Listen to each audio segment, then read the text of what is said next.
നമസ്കാരം. 6 മണിക്കൂറോളം ചെളിയിൽ കമിഴ്ന്നു കിടന്ന് ഒരു യുവാവ് മരിച്ചെന്നു കരുതി മൃതദേഹം മാറ്റുന്നതിനിടെ പെട്ടെന്ന് ഇദ്ദേഹം ചാടി എഴുന്നേൽക്കുകയും ചെയ്തു. ത്രില്ലർ സിനിമകളെ പോലും വെല്ലുന്ന തരത്തിലുള്ള സംഭവമായിരുന്നു മധ്യപ്രദേശിലെ സാഗർ ജില്ലയിൽ സംഭവിച്ചത്. 6 മണിക്കൂറോളം നേരം ചെളിയിൽ കമിഴ്ന്നു കിടന്ന യുവാവിനെ കണ്ടപ്പോൾ ഗ്രാമവാസികളും പോലീസും കരുതി ഇദ്ദേഹം മരിച്ചുപോയി എന്ന്. മൃതദേഹം പോലീസും ഗ്രാമവാസികളും ചേർന്ന് മാറ്റാൻ ശ്രമിക്കുന്നതിനിടെ താൻ മരിച്ചിട്ടില്ല എന്നും പറഞ്ഞ് ഇദ്ദേഹം ചാടി എഴുന്നേൽക്കുകയും ചെയ്തു. മരിച്ചുപോയ മനുഷ്യൻ എഴുന്നേറ്റ് നിൽക്കുന്നത് കണ്ട് കൂടെ നിന്നവർ നിലവിളിച്ചോടിയില്ല എന്നു മാത്രം. ഈ ഞെട്ടിച്ച സംഭവം നടന്നത് ഖുറായി റൂറൽ പോലീസ് സ്റ്റേഷൻ പരിധിയിലാണ്.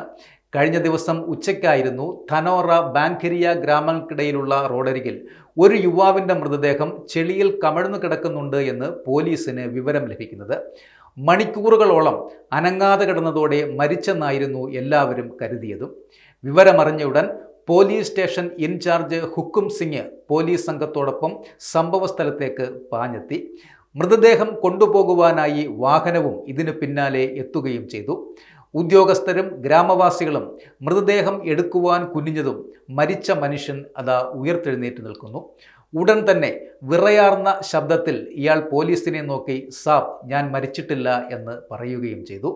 ഈ വിചിത്രമായ രംഗം കണ്ട് ഗ്രാമവാസികളും പോലീസും ഒരുപോലെ ഞെട്ടി എന്ന് പ്രത്യേകം പറയണ്ടല്ലോ. പലരും അവിശ്വസനീയതയോടെ കണ്ണുകൾ തിരുമ്മി, ചിലർ ഭയന്ന് പിന്നോട്ടു മാറി. യുവാവിനെ ചോദ്യം ചെയ്തപ്പോൾ താൻ മദ്യലഹരിയിൽ ആയിരുന്നുവെന്നും യുവാവ് വെളിപ്പെടുത്തി. പ്രാഥമിക കൃത്യങ്ങൾ നിർവഹിക്കുവാൻ വേണ്ടി റോഡരികിൽ നിർത്തിയപ്പോൾ ബാലൻസ് തെറ്റി ചെളിയിൽ ഇദ്ദേഹം വീഴുകയായിരുന്നു. ഇയാളുടെ ബൈക്കും സമീപത്തായി നിർത്തിയിട്ടിരുന്നു.